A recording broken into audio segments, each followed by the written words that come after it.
Inilah tahun penuh duka bagi Rasulullah. Saat ini paman tercinta yakni Abu Thalib jatuh sakit dan merasa jika ajalnya sudah dekat. Rasulullah pun datang duduk di sampingnya seraya berkata, "Wahai paman, ucapkanlah La ilaha illallah, satu kalimat yang bisa aku jadikan hujah untuk menolongmu kelak di akhirat." Namun tiba-tiba para tokoh Quraisy hadir dan coba mempengaruhinya. "Apakah kau ingin meninggalkan agama nenek moyangmu, wahai Abu Thalib?" Rasulullah pun tidak menyerah, terus berupaya membujuk pamannya, tapi tekanan dari pihak Quraisy terlalu kuat hingga akhirnya Abu Thalib pun wafat tanpa mengucapkan kalimat tauhid. Seketika tangis baginda Nabi pecah, begitu pula dengan para sahabat yang merasakan duka terdalam. Abu Thalib tidak pernah menghina Islam, bahkan selalu jadi pelindung Nabi, namun iman tak pernah terucap langsung dari lisannya. Tidak lama setelah itu Rasulullah kembali diuji. Kini istri tercintanya Sayyidah Khadijah juga meninggal dunia. Dalam waktu yang singkat Rasulullah telah kehilangan dua sosok yang selama ini menjadi perisai hidupnya. Makanya pada tahun ke-10 kenabian itu disebut juga sebagai tahun kesedihan. Pasca meninggalnya dua sosok pelindung Nabi, kaum kafir Quraisy semakin berani terhadap Rasulullah dan para pengikutnya. Tekanan demi tekanan terus dilancarkan hingga pada puncaknya mereka berniat untuk menghabisi baginda Nabi. Suatu malam Rasulullah dan beberapa sahabat melakukan pertemuan rahasia di Bukit Aqabah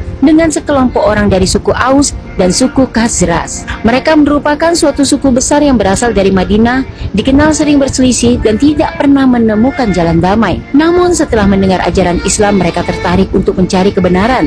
Dalam pertemuan itu, Rasulullah menyampaikan ajakan dakwah dengan penuh ketulusan hingga membuat mereka yakin jika Rasulullah adalah sosok pemimpin yang selama ini mereka cari. Atas dasar tersebut, mereka pun mengikrarkan keislamannya, bersumpah setia, dan berjanji tidak akan mempersekutukan Allah dengan apapun. Perintah itu pun dikenal sebagai Baiat Aqabah yang terjadi sebanyak 2 kali. Peristiwa ini menjadi cikal bakal bagi Rasulullah dan para sahabatnya untuk hijrah ke Madinah demi menghindari kekejaman kaum Quraisy. Setelah peristiwa Baiat Aqabah, Rasulullah segera memerintahkan kaum muslimin untuk hijrah ke Madinah. Proses hijrah itu sendiri terbagi menjadi 3. Kloter yang pertama, para sahabat meninggalkan kota Mekah secara diam-diam dan sesekali mereka harus sembunyi dari kejaran pasukan kafir Quraisy. Namun berbeda halnya dengan kloter kedua yang dipimpin oleh Sayyidina Umar. Sebelum berangkat, Umar justru mendatangi Ka'bah untuk melaksanakan sholat lalu mengumumkan kepergiannya secara terang-terangan kepada kaum Quraisy dan tidak segan-segan menantang mereka untuk berduel jika ada yang mau menghalanginya. Jelas saja tidak ada yang berani.